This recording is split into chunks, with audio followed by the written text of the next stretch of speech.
بسم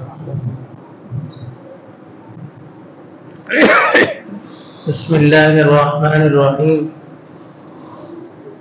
ربنا وبعث فيهم رسولا منهم يتلو عليهم آياتك ويعلمهم الكتاب والحكمة ويزكيهم إنك أنت العزيز الحكيم يا আমাদের রব আপনি এই কাবার অধিবাসীদের মধ্যে এমন একজন রাসূল প্রেরণ করেন যে রাসূল তাদের উপরে আপনার আয়াত তেলাওয়াত করবে এবং তাদেরকে এই আয়াতের অর্থ শিক্ষা দিবে এবং হাদিস শিক্ষা দিবে এবং তাদের আত্মশুদ্ধি করবে।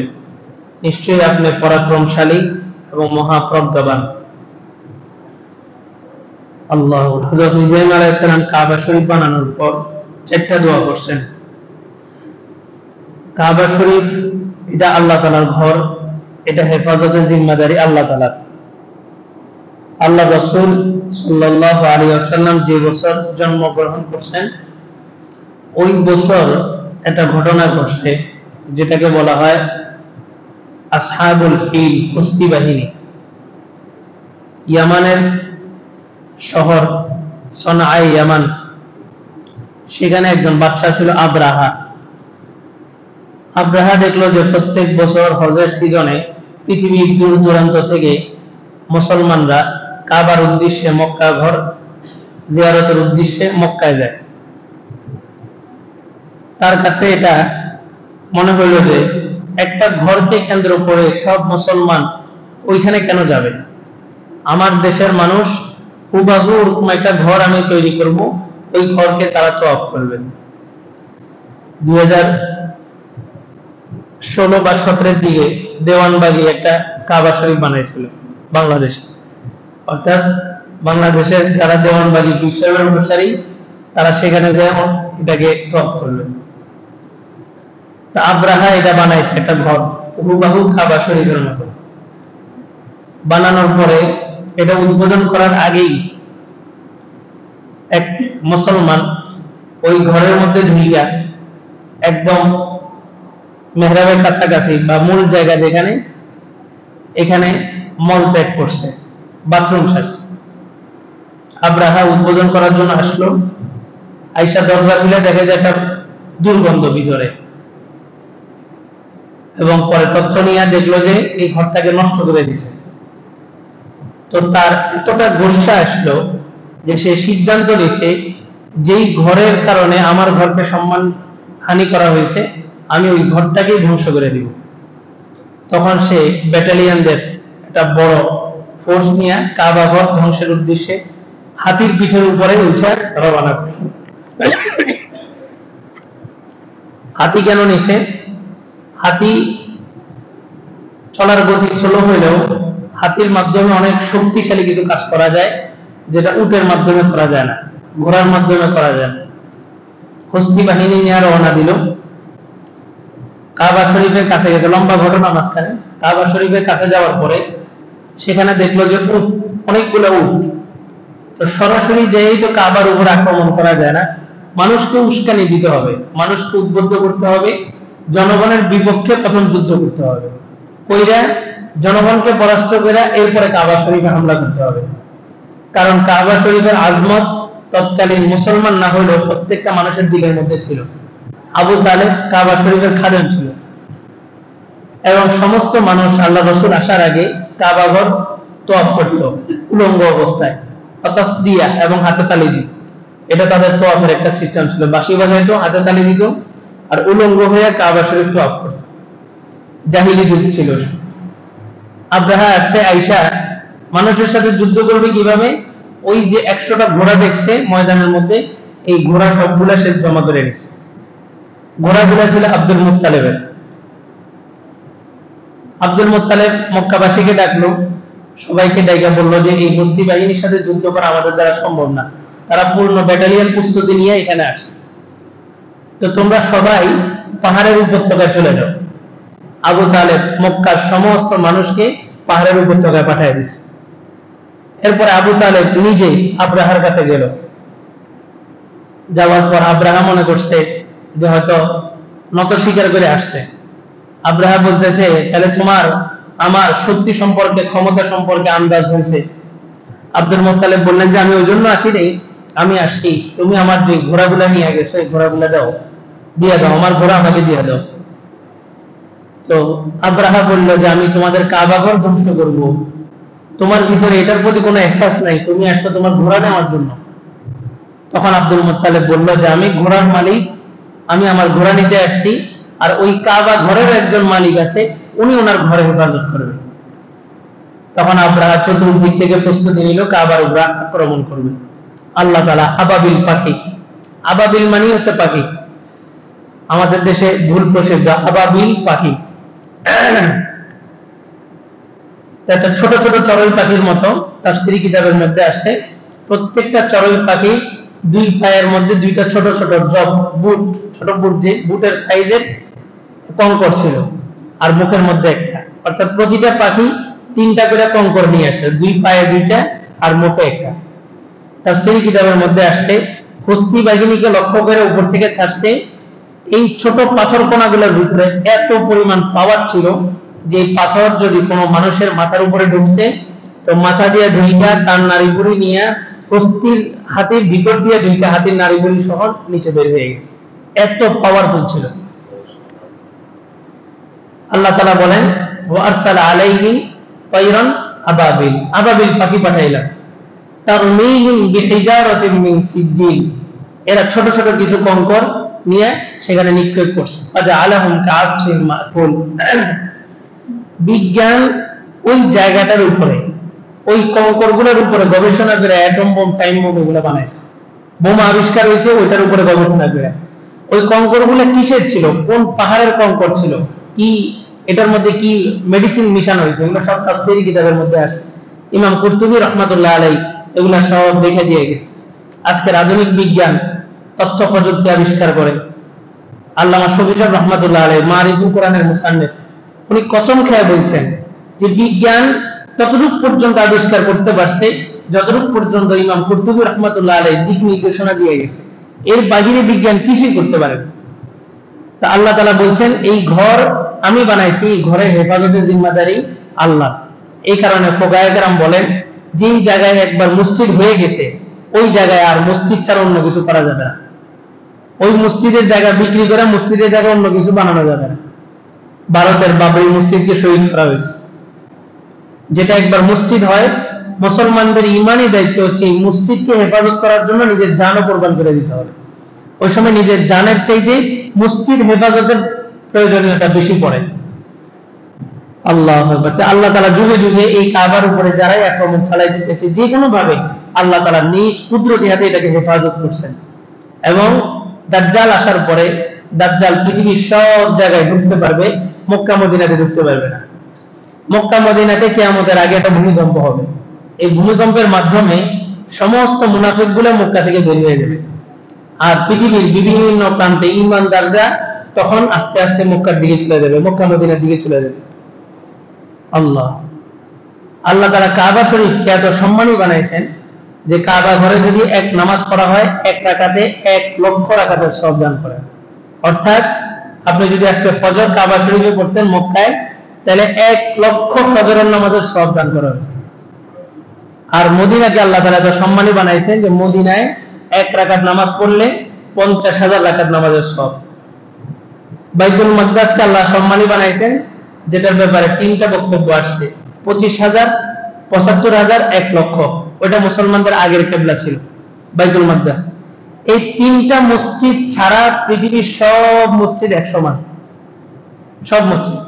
কেমন বলে যে মসজিদটাতে জুমার নামাজ হয় ওই মসজিদে যদি কেউ 1 রাকাত নামাজ পড়ে আল্লাহ তাআলা তাকে 500 রাকাত নামাজের সওয়াব দান করবে। ওই মসজিদে যদি কেউ 1 টাকা দান করে আল্লাহ তাআলা ওই 1 টাকার বিনিময়ে তাকে 500 টাকার সদকা করার সওয়াব দান করবে। আর যেই মসজিদে জুমার নামাজ হয় না, শুধুমাত্র 5 ওয়াক্ত নামাজ হয়, ওই মসজিদে 1 রাকাতে 27 গুণ বাড়ানো হয়, 27 টাকার সওয়াব দান করা হয়। বিষয়টা বুঝছেন আপনারা? তাহলে পৃথিবীতে দামি মসজিদ কয়টা? 3টা, মক্কা, মদিনা, বাইতুল মাকদাস। এছাড়া বাকি সব মসজিদ কি সমান? সাদ সাহেবের বক্তব্য হলো মক্কা মদিনার পরে সবচাইতে দামি মসজিদ হচ্ছে নিজামুদ্দিন, মন গড়া। উনি নিজামুদ্দিন থাকে, এই কারণে নিজামুদ্দিন সবচাইতে দামি। তো ইব্রাহিম আলাইহিস সালাম 4টা দোয়া করছেন, 4টার মধ্যে একটা হচ্ছে এই কাবা ঘর কার? আল্লাহ, এটার হেফাজতের জিম্মাদারি আল্লাহর নিজের। এই কারণে বিভিন্ন হাসপাতাল অথবা বিভিন্ন এই সেন্টারগুলোর নিচে একটা মসজিদ থাকে, নিচতলায়, হাসপাতালের নিচে অথবা হাসপাতালের দোতলায়, ওটা মসজিদ না। মসজিদ মানে বলা হয় যে মসজিদ জমিন থেকে নিয়ে আসমান পর্যন্ত মসজিদই থাকবে, উপরে আর কিছু থাকার সুযোগ নেই। তো হাসপাতালগুলোর নিচে মসজিদ হলে উপরে কি হাসপাতাল, অথবা অনেক মার্কেটের নিচে মসজিদ থাকে, উপরে কি থাকে? দোকানপাট থাকে। এগুলো মসজিদ না। এগুলো কি? এগুলো হচ্ছে নামাজ পড়ার স্থান। মসজিদ আর নামাজ পড়ার স্থান দুইটার মধ্যে ব্যবধান আছে। আপনি ঘরে নামাজ পড়েন না, আপনার ঘরে একটা জায়গা আছে না, একটা জায়গা, এটা মসজিদ না, এটা হচ্ছে নামাজ পড়ার স্থান। বা মহিলারা যে নামাজ পড়ে, এটা নামাজ পড়ার স্থান, এটা মসজিদ না। আল্লাহ, যে কোনো কথা, যে কোনো বক্তব্য আমি যখন বলবো এটা এমন, এটা এমন, আমি তৎক্ষণাৎ ওটার উপরে শরীয়তের একটা দলিল দিতে হবে। দলিলের বাহিরে কোনো কিছু করা যাবে না। ইমাম বুখারী রাহমাতুল্লাহ আলাইহি পরবর্তীতে এক মহিলা, 400 হিজরির ঘটনা, বাগদাদে একটা মহিলা প্রসিদ্ধ ছিল, যে মহিলা কেউ মারা গেলে তাকে গোসল করাইতো। কোনো মহিলা মারা গেলে এই মহিলা গোসল করায়। এখন একদিন একটা মহিলা মারা গেছে, তো ওই আত্মীয় স্বজন আসছে, নিচের আত্মীয় স্বজন আসছে এই মহিলাকে নিয়ে যাওয়ার জন্য, যে আমাদের অমুকে মারা গেছে, আপনি একটু গোসল করেন। তখন ওই মহিলার মেন্স চলতেছিল, মহিলাদের যে মাসিক চলে, মাসিক চলবে। উনি বললেন যে আমি নিজেই তো অপবিত্র, আমি এখন আরেকজন মাইয়াতকে গোসল করা তাকে পবিত্র কিভাবে করব? বলে যে তাহলে মাসালা চাই না, আসেন। তখন তো আর ইউটিউব ছিল না, গুগল ছিল না যে সার্চ দিবে আর মাসালা সমাধান হয়ে যাবে, গেছে হুজুরের কাছে। তো হুজুর বললেন যে আপনি গোসল করাইলে তাকে পবিত্র করতে পারবেন, মাইয়াতকে গোসল করাইতে পারবেন। তো যখন এই মহিলা যাইতেছে গোসল করানোর জন্য, পথের মধ্যে তারা কিছু লোক ধরছে, ধরে বলে যে কোথায় যাইতেছেন, আপনার তো সমস্যা, আপনি তাকে আবার মাইয়াতকে গোসল করালে সে পবিত্র হবে কিভাবে? তো বলে যে হুজুরে বলছে সে পবিত্র হবে, আমি গোসল করাইতে পারবো, আমার মাসিক চলাকালীন আমি তাকে গোসল করাইতে পারবো। তো বলে যে দলিল কি? ওই মহিলা বলতেছে আমি হচ্ছে জনসাধারণ, আমার আলেম যেটা বলছে আমি ওটা মানবো, আমি দলিল দলিল বুঝি না। তখন ওই লোকগুলা বলতেছে যে আপনার দলিল প্রয়োজন না হইলো আমাদের দলিল দরকার আছে, হুজুরকে যাই জিজ্ঞেস করেন দলিল কোথায়। হুজুরকে যাই জিজ্ঞেস করছে, হুজুর বলছে বুখারী শরীফের মধ্যে আছে। এরা কয়েকজন বুখারী শরীফ নিয়ে হুজুরের কাছে গেছে, যে হুজুর পুরো বুখারীর কোথাও তো দেখলাম না যে হায়েজ চলাকালীন এই মহিলা মাইয়াতকে গোসল করালে মাইয়াত পবিত্র হবে। ওই হুজুরগুলো ছিল আহলে হাদিস।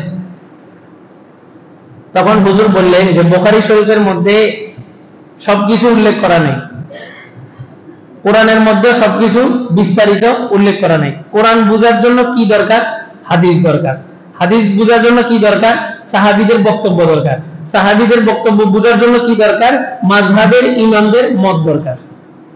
কয় যে আমরা মাযহাব মানি কেন? কোরআনের মধ্যে আছে আকিমুস সালাত, তোমরা নামাজ কায়েম করো। কোরআনে কোথাও বলা নাই কিভাবে পড়বা, তাকবীরে তাহরিমে কিভাবে বানবা, রুকু কিভাবে করবা, সিজদা কিভাবে করবা, কোরআনের কোথাও নাই। বলা আছে কোথায়? হাদিসের মধ্যে। আল্লাহ রাসূল বলে গেছেন এভাবে এভাবে। তখন হুজুর বললেন বুখারী শরীফের একটা হাদিস আছে যে আল্লাহ রাসূল সাল্লাল্লাহু আলাইহি ওয়াসাল্লাম যখন ইতিকাফে বসতেন রমজানের শেষ দশকে, তখন মসজিদের সাথে আল্লাহ রাসূলের হুজরা ছিল। অনেক মসজিদে এরকম আছে, মসজিদের সাথে ইমাম সাহেবের রুম। তা আল্লাহ রাসূল সাল্লাল্লাহু আলাইহি ওয়াসাল্লাম এই হুজরার এই জানালা খুলে মাথাটা এভাবে দিতেন আম্মা জান আয়েশার কাছে, দিলে আম্মা জান আয়েশা রাদিয়াল্লাহু তাআলা আনহা আল্লাহ রাসূলের মাথাটা ধুয়ে দিতেন, বাবলি চুল ছিল মাথা ধুয়ে দিতেন, তেল দিয়ে দিতেন।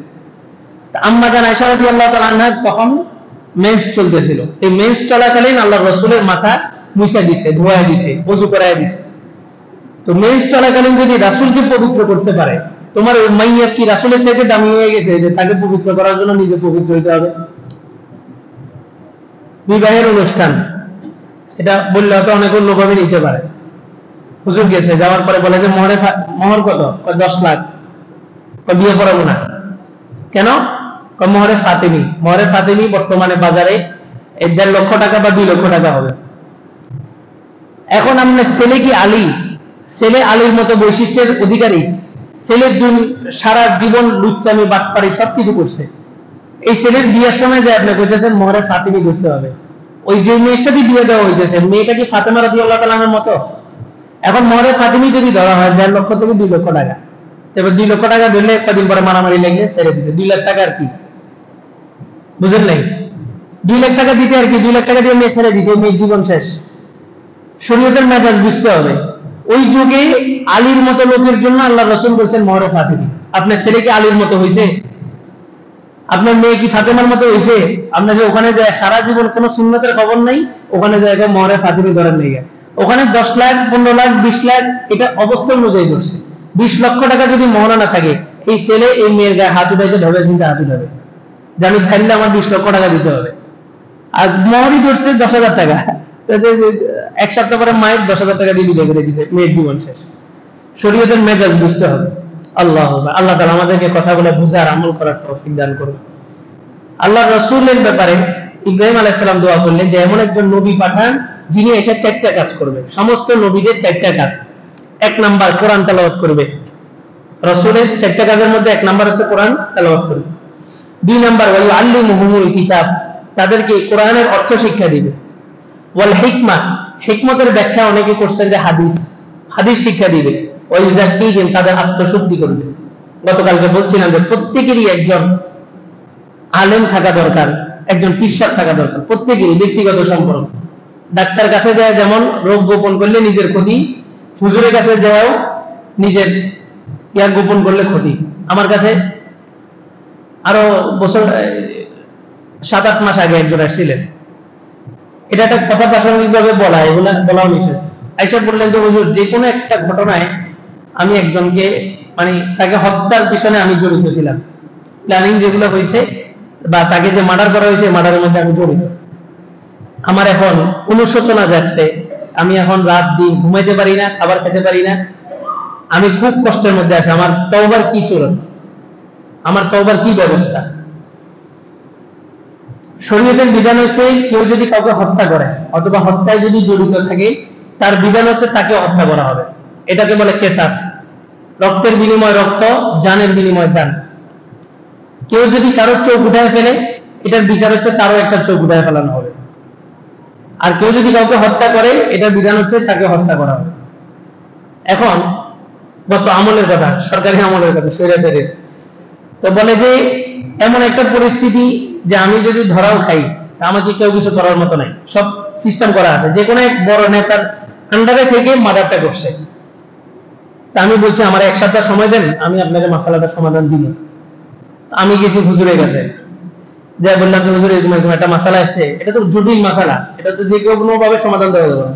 আমি যদি বলি যে আপনাকে এখন হত্যা করা হবো, সে আর তওবার কাছে আসবে না, ইসলামের কাছে আসবে না, নামাজ টামাজ সব বাদ। বনি ইসরায়েলের একজন 99টা হত্যা করছে, হত্যা করে এক আলেমের কাছে গেছে, যা বলে যে হুজুর 99টা হত্যা করছি, আমার কি তওবা কবুল হবে?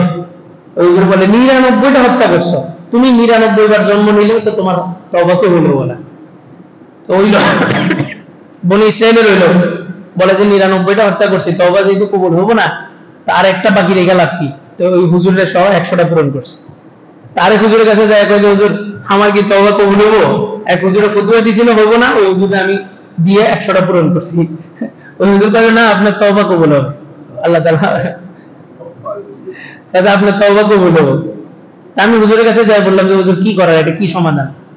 তো হুজুর বললেন যে তাকে বলবা যাকে হত্যা করছে, যার হত্যার সাথে সে জড়িত ছিল, তার ছেলে সন্তান যা আছে পুরা পরিবার, এই লোক মরণ পর্যন্ত ওই পরিবারের জিম্মাদারি নিয়ে নিবে। অর্থাৎ আমি যদি একজনকে হত্যা করি, আমি তার পুরা পরিবারের সবার জিম্মাদারি মরণ পর্যন্ত নিয়ে নিব। এতে কি হবে? মাফ হবে? এটা অসম্ভব। আমরা অনেকে কি করি, মারা যাওয়ার পরে সদকা দিই না, ফিদিয়া, কারণ আমার বাবা তো শেষ সময় এই 2 বছর নামাজ পড়ে না, হুজুর ফিদিয়া কত আসবে? তো হুজুরও কয় যে মাশাআল্লাহ কিছু টাকা তো আসবে, হুজুর হিসাব করে দিয়ে দিছে এত টাকা ফিদিয়া। ফিদিয়া দিলে কি আপনার নামাজের কাফারা মাফ হয়ে যাবে? অসম্ভব। তবে হ্যাঁ, এটা দেওয়ার দ্বারা হইতে পারে আল্লাহ মাফ করে দিবেন, হইতে পারে। কিন্তু আপনার নামাজ পড়বেন না, রোজা রাখবেন না, আপনার বহু টাকা পয়সা আছে, আপনার মারা যাওয়ার পর আপনার ছেলেরা আপনার পক্ষ থেকে ফিদিয়া দিয়ে দিব, কবর আযাব মাফ, এত সহজ না। তো হুজুর আমারে বললেন যে তাকে বলবা এই মরণ পর্যন্ত এই পরিবারের জিম্মাদারি নেওয়ার জন্য আর তার জন্য বিভিন্ন সদকা, বিভিন্ন নামাজ রোজা তার জন্য পাঠাবে, আখিরাতে পাঠাইতে থাকবে, সবসময় সূরা ইখলাস করে তার জন্য পাঠাইতে থাকবে। হইতে পারে আখিরাতে ওই লোকটা হয়তো তাকে মাফ করে দিবে, যে তুমি তো আমার জন্য ভালো ভালো কাজ করছো, আমার আত্মীয় স্বজনদের দেখা হইতে পারে, কিন্তু মাফ হবে এটার কোনো গ্যারান্টি নেই। হ্যাঁ, চেষ্টা করে যেতে হবে। আমি হুজুরকে বললাম যে তার এই বিবাহের উপযুক্ত, বলে যে এই পরিবারের জিম্মাদারি পরিপূর্ণ নেওয়ার পর তার যদি আরো সামর্থ্য থাকে তারপর দেশে বিবাহ করবে। তো ওই লোকটা অনুশোচনায় আসছে, পরে আমি এসে বললাম যে এই ঘটনা হুজুর এইভাবে বলছেন। আল্লাহু আকবার। তো ডাক্তারের কাছে রোগ লুকাইলেই আপনার নিজের ক্ষতি, হুজুরের কাছে যে যদি আপনি আপনার অপরাধ লুকান এটা আপনার ক্ষতি। নিজস্ব একজন আল্লাহর কাছে বলবেন যে আল্লাহ আমার জন্য কোন হুজুরটা ভালো হয়, অমুক অমুক হুজুরকে চিনি, কার কাছে গেলে আমার জন্য ভালো হবে, তো ওই হুজুরের কাছে যাবেন, নিজের একটা ইসলামী সম্পর্ক রাখবেন, তাই সময় যাবেন যে হুজুর আমার পারিবারিক এই সমস্যা, আমার ব্যবসায় এই সমস্যা, আমার শারীরিক এই সমস্যা, আমার আমল দেন, একটা সম্পর্ক রাখবেন, দেখবেন যে সম্পর্ক আস্তে আস্তে আপনার সাথে আল্লাহর সাথে সম্পর্ক হবে। আল্লাহর সাথে সম্পর্কটাই মূল বিষয়। পুরা পৃথিবীতে ইসলাম কায়েম হয়ে গেল, খেলাফত কায়েম হয়ে গেল, কিন্তু আমি ব্যক্তি আমার সম্পর্ক আল্লাহর সাথে কায়েম হয় নাই, এগুলো সব বৃথা। এই জীবনের মূল মাকসাদই হচ্ছে আল্লাহর সাথে সম্পর্ক হওয়া। হাদিসের মধ্যে আছে মাল্লাহুল মাওলা ফালাহুল কুল, আল্লাহ যার হয়ে গেল পৃথিবীর সব কিছু তার হয়ে গেল, আর যার আল্লাহ হয়ে নাই তো পৃথিবীর সব কিছু তার হয়ে গেলেও মূলত তার কিছুই হয় না। আল্লাহ তাআলা কথাগুলো বুঝার আমল করার তৌফিক দান করুন।